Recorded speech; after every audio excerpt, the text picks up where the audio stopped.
Good morning, friends. I'm heading up to Kiev this morning on the early train here, and so you can join me.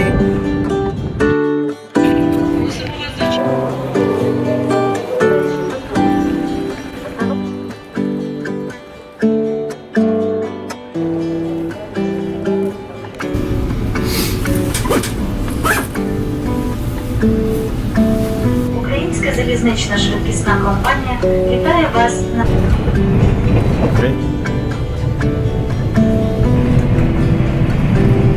We're getting close to Kiev, and it's about 12:30 or so. Got on the train this morning at 5:40, and this is I love this train because it's fast, and the only other train that goes to Odessa you have to spend the night on. It's a very long train, but this one is nice. It also has Wi-Fi, so I've been able to get a lot of writing done this morning.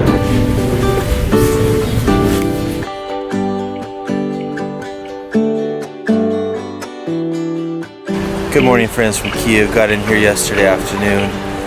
Had some good meetings yesterday and spent some time with my sister and her family. And this morning we're up kind of early at the train station, about 6 o'clock this morning, and we're hopping on the train to eastern Ukraine.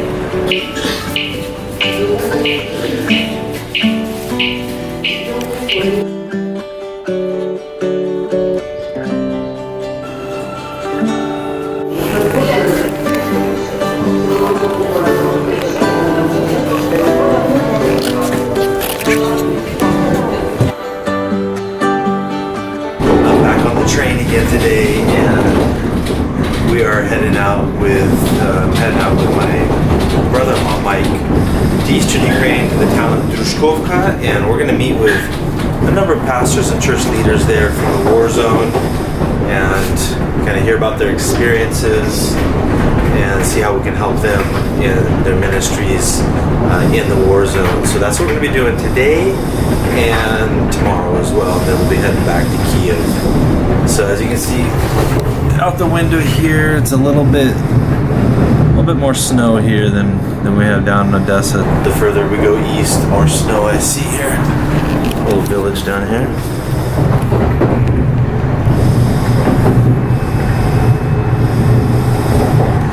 So we're somewhere near Poltava, Ukraine right now, I think.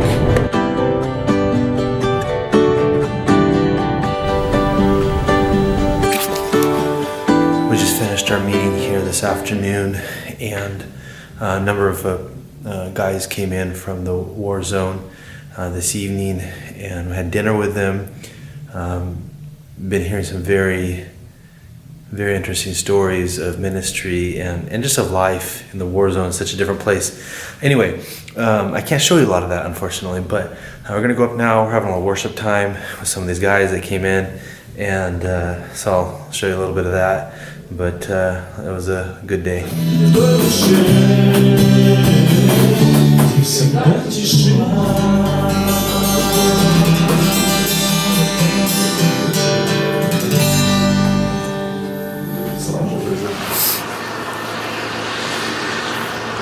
We just arrived to eastern Ukraine around noon today, and I want to share with you one story from a pastor that came out of the war zone today, crossed all of the front lines of the war. We had a meeting this afternoon here in the church. We're just about maybe 20 miles as the crow flies from the front lines of the war here. And so we had a meeting today with a number of the pastors that came out of the war zone, and you know, some of the stories that they share are pretty amazing and inspiring. But unfortunately, I really can't put a lot of them on video. I can't photograph them and stuff because of the situation that they're in eastern Ukraine. So let me share you this one story, though. I'll share it with you without a name.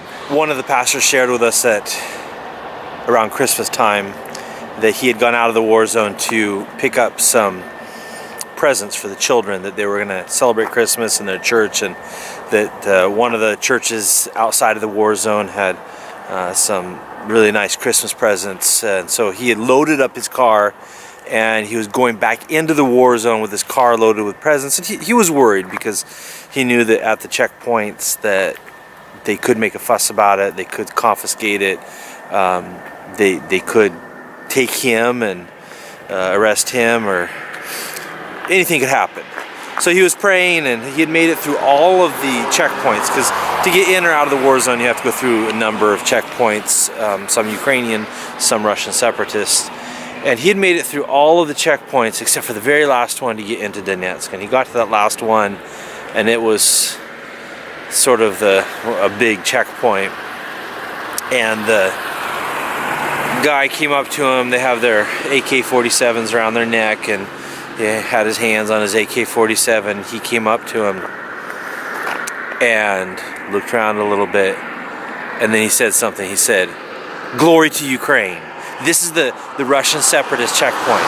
He said to this pastor, "Glory to Ukraine," which is something that they say here, the Ukrainian soldiers say. The reason he said that was to see if this guy would respond by saying "Glory to the heroes," which is how they respond here in Ukraine. Well, he didn't, thankfully. That's kind of like their way of checking them to see, is this guy a Ukrainian patriot or not. And so he didn't. The pastor didn't say "Glory to heroes." He said, in response to "Glory to Ukraine," he said, "Glory to Jesus Christ.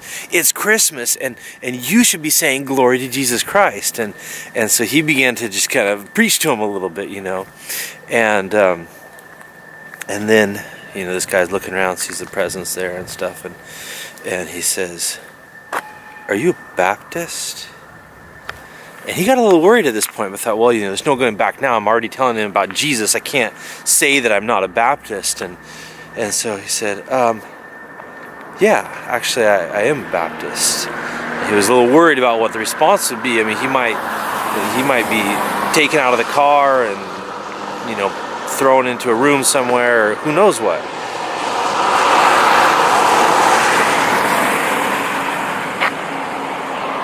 And to his amazement, the guy said, "My wife's a Baptist, and I let her go to church, and I have 3 kids." And the guy just started sharing with him, this guard with the AK-47 around his neck. And so the pastor got out, and he gave 3 presents to that guard to take to his kids. And anyway, he was just sharing about how God, provides and allowed him to get through the checkpoints on that day. But pray for these pastors, for these churches, because things are definitely getting more difficult for them, law-wise, legally, in eastern Ukraine. There's